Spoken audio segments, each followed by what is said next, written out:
가장 소중한 보물을 어디에 보관하면 좋을까요? 아무데나 대충 그렇게 보관할 수도 있지만 정말 소중한 보물이라면 안전한 금고에 아마 보관하게 될 겁니다. 잃어버리지 않기 위해서 가장 소중한 보물은 안전한 금고에 보관하는 게 맞습니다. 그것도 마음에 안 놓인다면 집에 금고가 있는데 그것도 마음에 안 놓여요. 그럼 어떻게 해야 돼요? 공적 기관에 또 은행에 이렇게 맡길 수 있는 방법이 있다면 그렇게 하는 것이 좋습니다. 보이는 것은 그렇게 할 수 있어요. 그러면 보이지 않는 보물은 어디에 보관하면 좋을까요? 보이는 것은 또 손에 잡히는 것은 금고에 보관하거나 더 안전한 기관에 맡길 수 있어요. 그런데 보이지 않는 보물은 어디에 보관하면 좋겠습니까? 마음에? 머리에? 어떤 가치관이나 세계관으로 이것을 지켜가고 보호해 갈 수 있는 방식이 아닐까 생각이 됩니다. 오늘은 우리가 가진 보물이 있는데 우리가 가진 보물을 어디에 보관하면 좋을지에 대한 이 말씀을 잠시 생각해 보려고 합니다. 우리는 요한서신을 주중에 묵상을 하였습니다. 이게 숙제 검사를 해야 되는데 주중에 어느 본문을 묵상했는지는 알고 계셔야 될 것 같아요. 주중에 요한서신을 묵상을 했습니다. 요한서신은 진리를 강조하고 있죠. 묵상했는데 무엇을 강조하고 있는지 아셔야 되죠. 요한서신은 진리를 강조하고 있어요. 진리가 무엇입니까? 굉장히 어려운 질문일 수도 있는데 사도 요한이 말하는 진리 분명한데요. 사도 요한이 말하는 진리는 예수 그리스도께서 성육신 하셨다. 그 피로 인해 십자가로 인해 우리는 죄사함을 받았다. 이것을 믿는 자는 진리를 소유한 것이다 라고 명확하게 설명해 주고 있습니다. 사도 요한이 설명하는 진리는 예수 그리스도께서 성육신 하심과 또 십자가를 통해서 우리의 죄가 용서받았다, 구원받았다. 그것을 믿는 것은 진리를 소유한 것이다 라고 설명해 줍니다. 하지만 반대로 예수 그리스도께서 육체로 오심을 부인하는 자가 있었다는 거예요. 예수께서 육체로 오심을 부인하는 미혹하는 자가 있었다. 그리고 그들은 적그리스도다 라고 설명하는 말씀이 있습니다. 이처럼 사도 요한이 강하게 권고했던 이유는 당시 거짓 교훈을 가르치고 있었던 이단들의 미혹과 도전이 초대교회 안에 심각하게 대두되고 있었기 때문입니다. 하나님은 거룩하시고 선하시죠? 동의하십니까? 하나님은 거룩하시고 선하세요. 그런 분이 어떻게 더럽고 악한 육체를 입을 수 있는가? 이게 허락이 안 되는 거예요. 하나님은 너무나 거룩하시고 선하시기 때문에 이 악한 육체를 입으실 수가 없다라고 생각하는 이들이 있었다는 겁니다. 그러니까 예수님은 실제 인간이 아니라 다만 인간처럼 보이셨을 뿐이다 라고 설명해냅니다. 영으로 오신 것이고 영으로 십자가에 돌아가셨다 해서 가짜로 오신 것이다 해서 가현설 이단이 이때 등장하게 됩니다. 예수님이 이 땅에 오신 것은 가짜다, 영으로 오셨다라고 설명하는 겁니다. 또한 어떤 다른 그룹은 예수님은 실제 인간이 맞으시다라고 인정합니다. 예수님은 인간이시다. 다만 세례를 받을 때 그리스도의 영이 임하셨다가 십자가에서 운명하시기 직전에 영이 떠나셨다라고 설명합니다. 그러니까 이렇게 되는 거죠. 사람이신 예수님은 죽으셨으나 하나님이신 그리스도는 결코 죽지 않았다라는 주장입니다. 둘 다 틀렸죠. 이러한 이단의 미혹이 교회 안에 심각하게 대두되었습니다. 사도 요한이 이를 알고 어찌 가만히 있을 수 있었겠습니까? 미혹하는 자가 세상에 많이 있나니 너희는 스스로 삼가라. 너희는 진리 안에 거하는 자가 되라. 온전한 진리를 꼭 붙잡기를 편지하고 있는 장면이 요한 1서, 2서, 3서의 내용입니다. 그러면서 요한 2서 10절에는 이렇게 표현합니다. 미혹하는 자들을 어떻게 대할지를 권면하고 있는데, 누구든지 이 교훈을 가지지 않고 너희에게 나아가거든 그를 집에 들이지도 말고 인사도 하지 말라라고 권면합니다. 이단에 속한 자를 집에 들이지 말라는 거예요. 이단에 속한 자들과는 인사도 하지 말라는 거예요. 집에 들이고 가까이 하다가 물들 수 있어요. 자칫 넘어질 수 있는 겁니다. 인사하고 말을 섞다가 어떤 일이 나타날까요? 인사하고 친하게 지냈어요. 말을 섞었어요. 결국은 거짓 가르침에 따라갈 수 있기 때문에 애초에 선을 분명히 하고 있음을 볼 수가 있습니다. 심지어 그들과 가까이 하거나 인사하는 것은 그 악한 일에 참여하는 자다라고 경고합니다.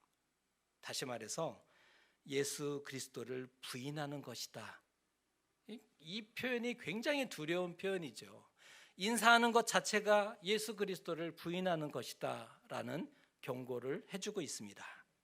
이렇게 사도 요한은 요한 2서에서는 진리 안에서 거하며 흔들리지 말 것을 권면하고 있고, 요한 3서에서는 요한 3서 4절에서는 이것을 한층 더 강조합니다. 요한 3서 4절입니다. 내가 내 자녀들이 진리 안에서 행한다 함을 듣는 것보다 더 기쁜 일이 없도다. 진리 안에서 행하는 자가 되라. 진리 안에 거하라 라고만 얘기하더니 요한 3서에서는 진리 안에서 행하는 자가 되라 라고 더욱더 강조하며 권고합니다. 그것이 가장 기쁜 일이다 라고 말하고 있습니다. 그런데 진리 안에서 행한다는 것은 무엇을 의미할까요? 진리 안에서 행한다? 이것은 무엇을 의미하는 표현일까요? 요한은 순회 전도자를 대접하는 구체적인 예를 들어서 설명하고 있어요. 진리 안에서 행하는 것이 무엇인지를 그 구체적인 예를 들어서 설명하는데, 순회 전도자를 대접하는 일들을 예를 들고 있습니다. 이 같은 자들을 영접하는 것이 마땅하다는 뜻입니다. 마땅하다라는 이 표현은 그들을 영접할 책임이 있고 영접할 의무를 가졌다라는 그런 표현이죠. 영접하는 것이 마땅하다라는 것은 그런 책임과 의무를 가진 것으로 이렇게 설명하고 있는 겁니다. 심지어 그들을 환대하고 친절히 대하는 것이 진리를 위하여 함께 일하는 것이라고 표현할 정도였습니다. 왜냐하면 집에 들이고 음식을 제공하고 방을 내주는 것이 선교사들을 진실로 위로하는 것이고 그들을 후원하는 것이기 때문입니다. 요한은 그러한 모습이 바로 복음의 동역이라고 칭찬하고 있는 것이고요. 전도자들을 환대하고 접대하는 것, 물 한 잔을 대접하는 것, 문을 열어서 맞이하는 것, 그것이 뭐 그리 대단하다고 동역이라고까지 표현했을까요? 그거 그냥 할 수 있는 거잖아요. 수고하시는 이들에게 물 한 잔 시원한 거 드세요? 환대하는 것, 물 한 잔을 건네주는 것. 그런데 사도 요한은 그것이 동역이다라고 설명하고 있어요. 그런데 당시 순회 전도자들은 성도들의 손님 대접에 의존하고 의지할 수밖에 없는 상황이 있었기 때문에 그렇습니다. 이 당시에는 호텔이나 여관이 많지 않았어요. 오늘날 같이 우리가 어디 여행을 가면 호텔이나 여관 이런 숙박시설이 이 당시에는 넉넉하지 않았죠. 게다가 너무 비싸요. 설령 숙박시설을 어렵게 찾았다 해도 그곳은 몸 파는 행위와 직접적으로 연관되어 있어요. 평판이 아주 안 좋았던 곳이었다는 거죠. 생각해 보세요. 돈도 없지만 빈 방이 있어도 갈 수가 없는 곳입니다. 그런 상황에서 복음을 전하기 위해서는, 순회 전도자들이 그런 상황에서 복음을 전하기 위해서는 오로지 성도들의 도움을 의지할 수밖에 없는 상황인 거죠. 타지에 가서, 이방 지역에 가서 복음을 전하는데 여관은 갈 수가 없어요. 돈도 없어요. 그러면 어떻게 복음을 전할 수 있겠습니까? 성도들의 도움을 받을 수밖에 없는 거죠. 먼 곳에 가서 복음을 전하는 사람도 필요합니다. 또한 따뜻하게 환대하고 돕는 이들도 필요합니다. 그 역할이 결코 작지 않은 것입니다. 모든 사람이 다 선교사가 되거나 헌신할 수 없죠. 우리 한때 뜨거웠을 때 헌신할 분 일어서시라 그러면 여기 적어도 다 일어나셨을 거예요. 한때 우리 뜨거웠을 때 하나님께 헌신하십시다 일어났어요.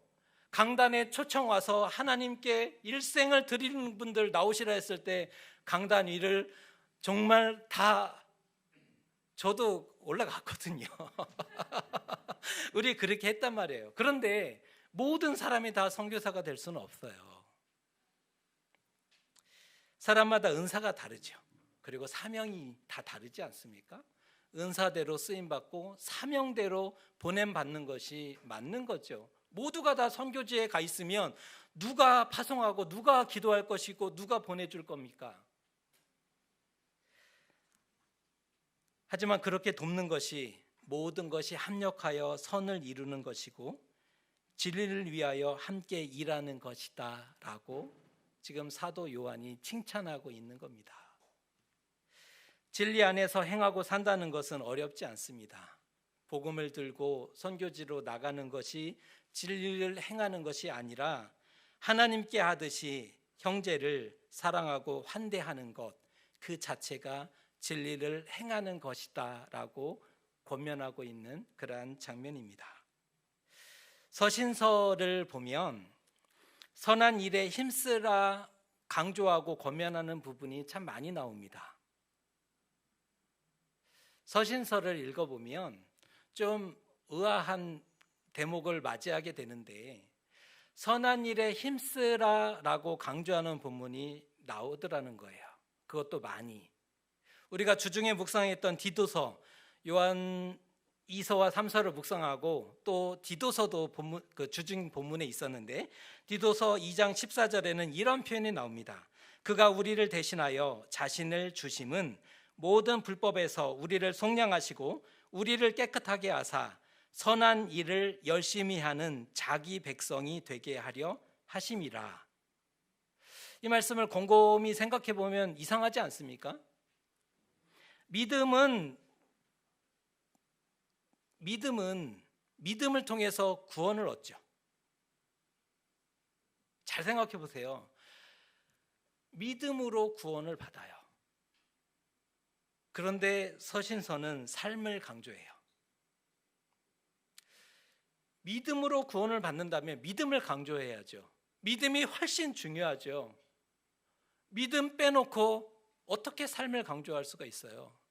서신서를 읽다 보면 우리가 질문이 생긴다는 거예요. 믿음은 믿음으로 구원을 받는데 삶을 강조하더라. 그런데 초대교회에서 선한 일을 강조했던 데는 그리할 수밖에 없는 이유가 있었습니다. 하나는 신앙적인 이유인데요. 두 가지를 말씀을 드릴 거예요. 하나는 신앙적인 이유인데, 예수님을 믿고 구원을 받았다면 이 안에 변화된 인격이 형성이 될 겁니다. 예수님을 믿었어요. 그리고 구원을 받은 자에게는 어떤 변화가 있어요? 변화된 인격. 이 내면이 변화가 될 거예요. 삶의 열매로서 이 변화된 사람, 변화된 실존, 변화된 인간이 삶의 열매로서 선한 일을 힘쓰는 것은 당연하죠. 이건 기본 중에 기본이에요. 또 하나의 이유가 있는데 초대교회가 놓여진 독특한 정황 때문입니다. 초대교회가 놓여진 그런 상황 때문인데요, 사도들의 헌신이 있었죠. 예수님이 운명하시고 나서 사도들의 무너졌다 주저앉았다가 다시 회심하고 뜨겁게 일어났지 않습니까? 사도들의 헌신과 성령의 역사로 곳곳에 복음이 전해졌어요. 그 다음에 어떤 뭐가 필요할까요? 모일 수 있는 공간이 필요하게 된 거죠. 믿는 자들이. 이방 신전으로 갈 수는 없어요. 이방 신전에 가서 우상을 제사하는 곳에서 우리가 모여서 예배하겠다? 이건 있을 수 없죠. 그러면 마을마다 곳곳에 있었던 회당은 어떨까요? 그런데 회당은 유대인들을 위한 공간이지 그리스도인들을 위한 공간은 아니었다는 거예요. 회당의 필요에 따라 들어갈 수는 있지만 그곳에서 예배처로 쓸 수는 없었던 거죠. 결국은 주후 70년에 회당에서 출교를 당하잖아요, 그리스도인들이. 그 회당도 마음껏 출입할 수 없는 공간이 돼버렸죠. 그곳을 예배처로 쓴다? 이거는 말이 안 되는 거죠. 이때 먼저 믿었던 성도들 중에 마음이 열린 이들이 있었고 자신의 집을 모임 공간으로 내놓기 시작했습니다. 우리의 집에서 모이면 어떨까요? 그리하여 초대교회는 태초부터 처음의 시작부터 가정교회로 모이게 되었던 겁니다. 얼마나 많은 수가 모였을까요? 생각 안 해보셨습니까? 초대교회는 가정교회로 모였는데 얼마나 많은 수가 가정교회로 모여서 예배했을까? 생각 안 해보셨습니까? 당시 건축기술이 제한돼 있죠. 아직은. 그리고 건축 자재가 오늘날 같이 이렇게 벽도 얇게 높이 쌓아 올릴 수 있는 그런 건축 기술을 가지고 있지 못해요. 이 당시 건축 기술과 자재의 한계를 고려한다면 모임의 규모가 60명이 넘기가 불가능하다는 거예요. 성지 순례를 가서 갈릴리 지역을 가보면 베드로의 집터 이렇게 이제 예전의 모습을 볼 수 있도록 그렇게 그 전시를 해놓고 그러는데 그 보면 벽이 일단 두꺼워요. 왜요? 돌을 쌓아 놓는데 돈이 많아서 이렇게 벽돌처럼 예쁘게 다듬어서 쌓을 수 있는 집이 얼마나 됐을까요? 돌을 그냥 구성을 하는 거예요. 밑에는 두껍고 위로 갈수록 얇아지겠죠. 성지순례를 가보면 벽 두께가 50cm에서부터 1m가 넘는 곳이 많아요.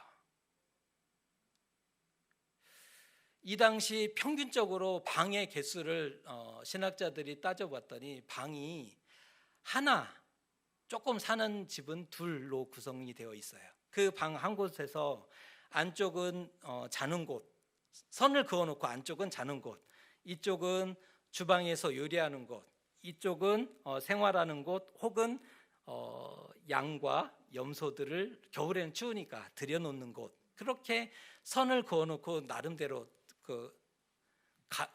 이렇게 천으로 가려놓거나 이런 방식으로 방을 구분했죠. 방 두 개는 잘 사는 사람이에요. 대부분의 사람들은 방 하나에서 그렇게 생활했어요. 초대교회가 몇 명이 모였다고요? 60명 계산해도 엄청 많은 거죠. 게다가 모일 때 예배도 있었지만 어떤 모임까지 초대교회는 전통적으로 진행이 됐어요? 식사 모임까지. 사람만 모아서 예배했다 그러면 끼어 앉을 수도 있는데 식사 모임까지 진행이 됐다는 거예요. 아무리 부유한 사람이었다 해도 100명을 초대해서 예배드리고 식사 대접이 가능해요? 여러분의 가정, 오늘날 여러분의 가정에서도 100명을 초대해서 예배드리고 식사가 가능할까요? 혹시나 가능할 수도 있지만 그게 불가능한 거죠. 게다가 많은 사람들이 모이고 출입하게 되면 어떠한 일들이 나타날까요? 많은 사람들이 모이기 시작해요. 또 출입을 합니다. 로마 당국이 주목하여 보게 될 것이고 혹시나 소동을 일으키는 것은 아닌가 주목할 수밖에 없죠. 사도행전에 그 일 때문에 고발당해서 바울이 체포되거나 또 신문을 받는 그런 일들도 나타났지 않습니까? 자칫 생명과 안전의 위협을 받을 수 있는 그런 상황이 열려질 수밖에 없는 거죠. 집의 크기나 여러 상황을 고려해 볼 때 초대교회의 평균 인원은 20명에서 40명 내외로 보는 것이 더 타당합니다. 20명에서 40명이 초대교회의 평균 숫자였다는 거예요. 로마 사람들이 본 초대교회는 유대교의 한 분파죠. 로마 사람들은 유대교와 그리스도교를 구분하지 못해요. 로마 사람들이 본 교회는 유대교의 한 분파였어요. 그냥 그렇게 시작이 됐죠. 만일 로마에 도전하거나 사회 질서를 위협하는 존재로 보여진다면 가만두지 않았을 거예요. 그것은 한 개인의 문제가 아닌 거예요. 지금 이 초대교회의 정황은 한 개인의 문제가 아니라 교회 전체의 생존이 걸린 그런 중대한 문제를 다루고 있는 겁니다. 그래서 신자 한 사람의 삶이 너무나 중요했던 겁니다. 그래서 초대교회에서는 회원을 아무나 받아들이지 않았어요. 교회에 들어오고자 할 때 선생님을 한 명을 붙여서 오래도록 관찰해서 이 사람이 교회 공동체 회원이 되는 게 맞느냐 틀리느냐를 보게 했어요. 그리고 아무에게나 세례를 주지 않았어요. 사순절의 전통은 40일 동안 금식을 시키며 그를 신앙훈련을 시키고 마지막 결단하게 한 이후에 세례를 주고 교회 공동체 일원으로 받아들였어요. 왜요? 이 한 사람이 잘못 들어오면 교회 전체가 죽음을 당할 수 있기 때문에 그 신앙적인 모습을 제한할 수밖에 없었던 거죠. 교회가 이제 막 시작되었어요. 사회 질서를 어지럽히고 무너뜨리게 하는 그러한 사람들이다라는 비난을 자초할 필요가 없었던 겁니다. 빌미를 제공해서는 안 돼요. 회방거리를 만들면 안 되는 그러한 시대적인 상황에 놓여 있었던 겁니다. 현실 세상을 살아가는 성도는 법과 질서를 지키고 착하게 살아야 합니다. 이게 로마 시대를 살고 있었던 초대교회에 가지고 있었던 과제였어요. 현실 세상을 살아가는 성도는 법과 질서를 지키고 착하게 살아라. 착하게 살아야 합니다. 그것이 우리 모두를 지키는 방식입니다. 권면할 수밖에 없는 모습이었죠. 행실이 나쁘고 흠이 많아요. 행실이 나빠요. 교회를 다닌다는데, 하나님을 믿는다는데 행실이 나빠요. 맨날 거짓말하고 사기치고. 그러면 그들이 뭐라고 할까요? 하나님이 그렇게 가르치디? 오늘 시대에 우리가 듣는 말이잖아요. 하나님이 그렇게 가르치대? 비방하고 손가락질 당할 수밖에 없죠. 오히려 성도는 어두운 세상에 진리를 드러나도록 하고 진리를 빛나도록 만들어야 되지 않습니까? 성도라면 이 어두운 세상에 빛을 비추는 역할, 진리를 드러나고 진리를 빛되게 만드는 게 오히려 더 타당하지 않습니까? 그럴 때 안전이 보장받아요. 그럴 때 내가 가진 신앙을 존중받아요. 초대교회가 그랬어요. 안전을 보장받기 위해서, 신앙을 존중받기 위해서 삶을 강조합니다. 우리에게는 초대교회에 대한 환상이 있어요. 초대교회로 돌아가자. 뭘 알고 그런 얘기 하시는지 모르겠어요. 초대교회에 대한 환상이 있죠. 초대교회는 크고 또 뭐 성령의 역사가 나타나고 기적과 은사가 막 나타나니까 초대교회에 대한 이상적인 어떤 교회의 모습이라고 그렇게 생각을 하지만 초대교회의 실상은 그렇지 않습니다. 아주 작은 연약한 공동체였어요. 너무나 작고 보잘것없어서 실망하셨습니까? 하지만 작지만 강했던 공동체죠. 우리가 감히 흉내내지도 못할 만큼 복음 사역과 교회의 역할을 감당해냈던 사람들입니다. 우리는 흉내도 내지 못할 만큼 그들은 복음 사역을 감당하고 교회를 지켜냅니다. 그들은 로마 제국을 상대로 믿음을 지켜요. 그들은 로마 제국을 상대로 복음을 전해요. 그들이 싸우는 대상은 일개 유대 땅의 그 당국자들이 아니었어요. 당시 세계를 지배하고 있던 로마 제국을 상대로 믿음을 지키는 거예요. 로마 제국을 상대로 그 복음을, 이 진리의 복음을 끊임없이 전했죠. 중간에 중도에 많은 피를 흘리기도 합니다. 그리고 순교의 길을 가기도 합니다. 묵묵히. 그럼에도 사라지거나 흩어지지 않고 살아남아요. 그러한 핍박이 있는데 로마 제국에 핍박이 있음에도 불구하고 요한계시록에 그 핍박이 있는 그때를 대상으로 했던 말씀이잖아요. 그러한 엄청난 핍박과 살기 위해서 지하 무덤인 카타콤에 들어가서 수백 년을 살아낸 이들도 있지만 그들은 사라지거나 흩어지지 않고 살아남아요. 대단한 거죠. 우리와는 믿음의 차원이 다른 사람들입니다. 작지만 강했어요. 헌신된 사역자들이 있었고 교회와 믿음을 지켰던 신실한 성도들이 있었기 때문이죠. 특별한 헌신자들이 있었어요. 그리고 교회를 사랑하고 믿음을 지켜내기 위해서 몸부림친 신실한 성도들이 그들 안에 있었기 때문입니다. 오늘 사도 요한은 다시 권면하는 거예요. 진리 안에서 행하는 자가 되십시오. 성도 여러분, 진리 안에서 행하는 삶을 살아내셔야 합니다. 진리를 소유하셨습니까? 이 가슴에만 그 진리가 있다면 안 되는 것입니다. 이 진리를 행하는 사람이 되셔야 합니다를 그래서 강조하고 있는 것입니다. 물론 선한 일 때문에 구원을 받는 것은 아니에요. 윤리와 도덕을 강조하고 있는 게 아닌 거예요. 선한 일 때문에 구원을 받으니까 선한 일을 하고 구원을 받으시자, 이 강조가 아닌 거예요.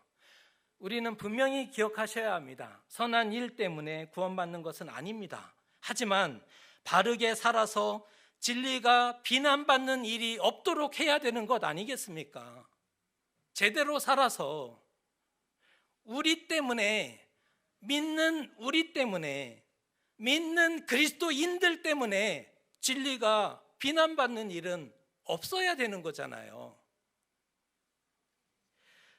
초대교회 때는 로마 당국이 그리스도인들을 주목하여 바라봤어요.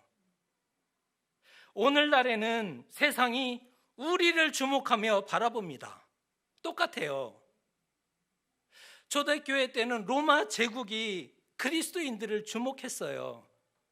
그리고 핍박했죠. 죽였죠. 황제 숭배를 거부했기 때문에. 그것은 타협할 수 없는 거잖아요. 신앙을 버려야 되는 그 선택에 있어서는 그들은 양보하지 않았어요. 초대교회 때는 로마가 그리스도인들을 주목하여 바라봤다면 오늘날은 세상이 우리를 주목하여 바라봅니다. 그들은 진리가 무엇인지 알지 못해요. 관심 없습니다. 로마 제국이, 황제가 진리에 관심한 게 아니잖아요. 그들은 진리에 관심하지 않아요. 진리가 무엇인지 관심도 없어요. 알지 못해요. 오로지 믿는 자들의 행동을 보죠. 오로지 눈에 보이는 것으로 판단하는 거예요.